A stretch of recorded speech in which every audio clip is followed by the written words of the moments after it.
Tom, what's the biggest item in your notebook right now? What do you got that you think is of utmost importance? I very rarely offer a macro question to start and leave it to you to fill in the blanks. Normally ask something more specific, but I'm wondering what is the biggest storyline to you think in your notebook going into Week 10, Tom?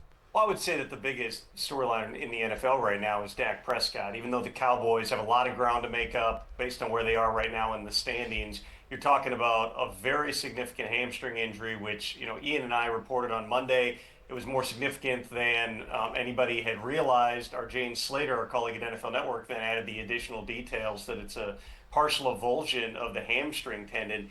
Those are really tough injuries. It sounds like Dak wants to avoid surgery if at all possible. He wants to do whatever he can to treat this and get back.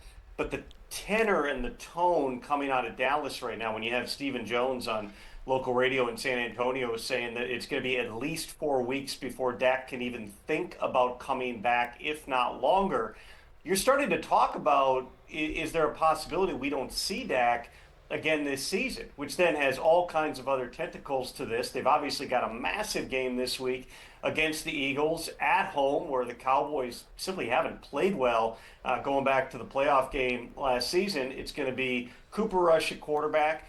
I've seen, debates on other TV networks about should they just play Trey Lance because trade a fourth-round pick for him. Why not find out what you got? Well, they've seen him every day in practice for a year and a half. They've also seen Cooper Rush go 5-1 as their starter in the past. So Cooper Rush, as long as the Cowboys are mathematically in this thing, I would anticipate is going to be the starting quarterback. But the real question is, even if you can survive, when we were talking about these next 4 games, if you can get by, somehow go 3-1, even 2-2 to kind of stay afloat, is Dak Prescott walking through that door in early December? And again, they're continuing to gather medical information about him. We've seen other quarterback situations around the league that also are potentially impactful. Trevor Lawrence, Doug Peterson confirmed today that it seems like it's trending toward him not playing this week against Minnesota, which means, for a 2-7 Jaguars team that's trying to keep some level of hope alive, seems like it's going to be Mac Jones sliding in there.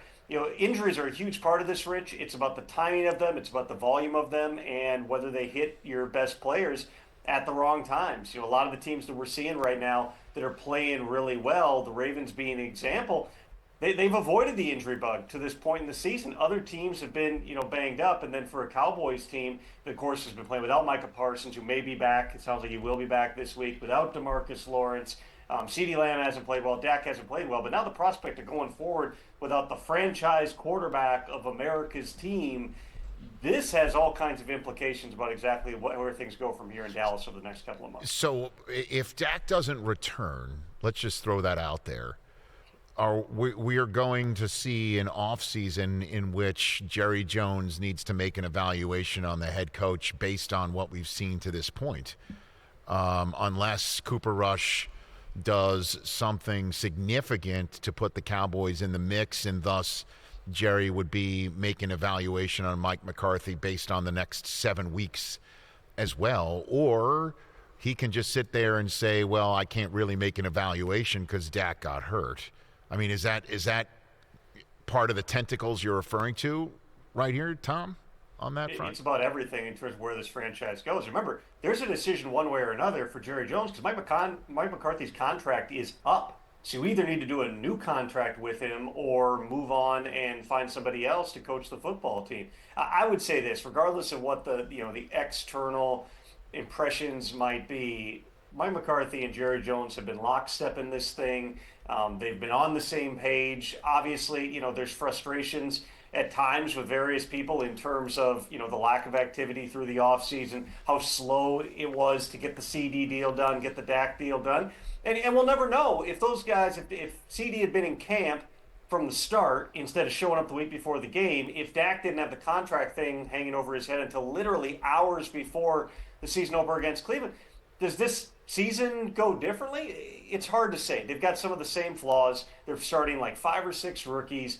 The offensive line has had significant changeover. Rico Dowdle has shown, I think, some flashes, but they don't have a running back that's really producing at a high level right now. And the defense has been so decimated with injuries. Another group where they were trying to patchwork it and sign defensive tackles off the street a week or two before the season.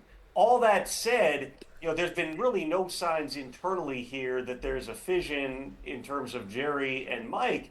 But yeah, I mean, everybody again is going to have to evaluate this thing as we get to the end of the season. And remember, every organization operates differently, and the Cowboys definitely operate in their own unique way. It would not be the first time that Jerry has gotten to the end of the season with a coach who's out of contract and then taking his time figuring out what to do. It happened with Jason Garrett. Jerry Jones said it, after last week's game. He thinks that Mike's a very good coach. He believes in what he's doing. He knows that the work ethic is there.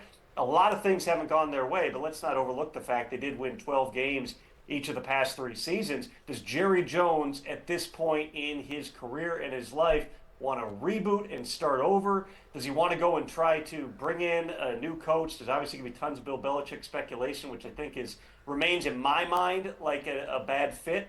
Does he want to try to just slap another coach in there and continue it for a couple of years?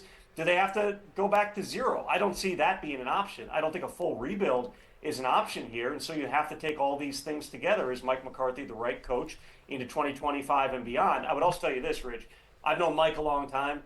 His focus right now, his sole focus is beat the Eagles at home, get a big win where everybody can puff their chests out, feel like we're the Cowboys again, and maybe catch a little bit of a lightning in a bottle here. Catch the Rich Eisen Show every single day on the Roku Channel, 12 to 3 Eastern, for free.